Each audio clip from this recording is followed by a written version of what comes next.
കോഴിക്കോട് പച്ചാക്കലിൽ ദേശീയപാതാ പ്രവൃത്തിയുടെ മറവിൽ തണ്ണീർത്തടം നികത്തുന്നു എന്നാരോപിച്ച് നാട്ടുകാർ പ്രതിഷേധിക്കുകയാണ്. മണ്ണെടുത്തു മാറ്റാൻ നിർദ്ദേശം നൽകിയതായി ഡെപ്യൂട്ടി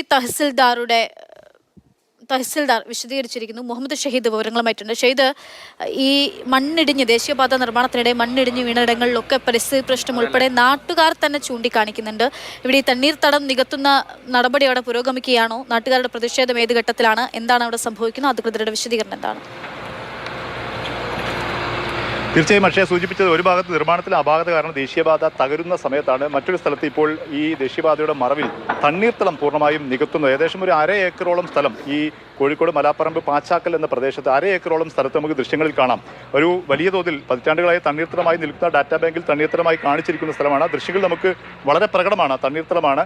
ആ പ്രദേശത്ത് ഇപ്പോൾ പൂർണ്ണമായും ഈ ദേശീയപാത നിർമ്മാണത്തിന്റെ ഭാഗമായുള്ള മണ്ണ് അടിച്ചിട്ടുണ്ട്. ഇവിടെ റോഡരികിൽ തൽക്കാലത്തേക്ക് മണ്ണ് കൂട്ടാനുള്ള ഒരു നാട്ടുകാർക്ക് അത്തരം ഒരു അനുമതി അധികാരികളൊക്കെ നൽകിയിരുന്നു. പക്ഷേ അതിന്റെ മറവിലാണ് വലിയ തോതിൽ മണ്ണെടുത്ത സാഹചര്യം ഉള്ളത്. ഇപ്പോൾ നാട്ടുകാർ വലിയ തോതിൽ പ്രതിഷേധമുയർത്തി. ഇപ്പോൾ ഇവിടുന്ന് മണ്ണെടുത്ത് മാറ്റാൻ ഡെപ്യൂട്ടി തഹസിൽദാർ എത്തി ഇവരോട് നിർദ്ദേശവും ഉത്തരവ് നൽകി. അതിന്റെ ഭാഗമായി മണ്ണെടുത്ത് മാറ്റുന്ന ഒരു ജോലിയാണ് നടക്കുന്നത്.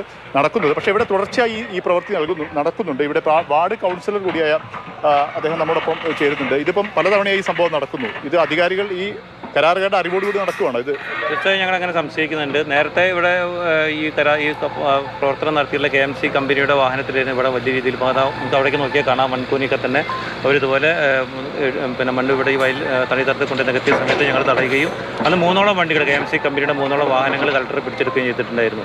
അന്ന് നിരവധി കുറേയേറെ മണ്ണ് അവരെടുത്ത് നീക്കം ചെയ്ത് പൂർണ്ണമായി ഇപ്പോഴും നീക്കം ചെയ്തിട്ടില്ല. അവിടുന്ന് അത് ആളുകളുടെ എതിർപ്പിൻ്റെ അടിസ്ഥാനത്തിൽ ആ പ്രവർത്തനം നിർത്തുകയായി ചെയ്തിട്ടുണ്ടായിരുന്നത്. പിന്നീട് അത് ഈ രീതിയിലുള്ള പ്രവർത്തനം ഇവിടെ നടത്തിയിട്ടില്ലായിരുന്നു. അപ്പം ഈ അടുത്ത കാലത്തായിട്ട് ഇതുപോലെ മണ്ണ് ഇവിടെ ഡംപ് ചെയ്ത സമയത്ത് ഞങ്ങൾ ഈ KMC കമ്പനിയുടെ അധികാരികളുമായിട്ട് സംസാരിച്ചപ്പോൾ അവർ പറഞ്ഞിട്ടുള്ളത് ഞങ്ങൾ നിർമ്മാണത്തിന് വേണ്ടിയിട്ടുള്ള മണ്ണ് ഇവിടെ തൽക്കാലത്തേക്ക് സ്റ്റോർ ചെയ്യുകയാണ്. അത് അടിയന്തരമായി തന്നെ ഇവിടുന്ന് എടുത്ത് മാറ്റും. മറ്റു രീതിയിലുള്ള നേരത്തെ ഉണ്ടായ പോലെ വയൽ നികത്താനുള്ള വേണ്ടി ഇത് ഉപയോഗിക്കില്ല എന്ന് ഉറപ്പ് തന്നിട്ടുണ്ടായിരുന്നു. പക്ഷേ ഇപ്പോൾ കഴിഞ്ഞ 2 ദിവസങ്ങളായിട്ട് മറ്റേ JCB എല്ലാം ഉപയോഗിച്ചുകൊണ്ട് ഇത് പൂർണ്ണമായിട്ട് വയലിലേക്ക് നികത്തിക്കൊണ്ടിരിക്കുകയായിരുന്നു. അപ്പോൾ ഇന്ന് ഉച്ചയോടെയാണ് ഇത് നാട്ടുകാരുടെ ശ്രദ്ധയിൽപ്പെട്ടത്. അപ്പോൾ അവരെ അറിയിച്ചതിൻ്റെ അടിസ്ഥാനത്തിൽ ഞാനിത് തഹസിൽദാർ വിവരം അറിയിക്കുകയും പോലീസിനെ വിവരം അറിയിക്കുകയും വാഹനങ്ങൾ തടഞ്ഞു വെക്കുകയും ചെയ്തിട്ടുണ്ട്. വാഹനങ്ങൾ തടഞ്ഞ സമയത്ത് തടഞ്ഞ ആളുകളുടെ മേലേക്ക് വാഹനം കയറ്റുന്ന രീതിയിലുള്ള ഒരു പ്രവർത്തനം കൂടി അവരുടെ ഈ ഭാഗത്തുനിന്നുണ്ടായിരുന്നു.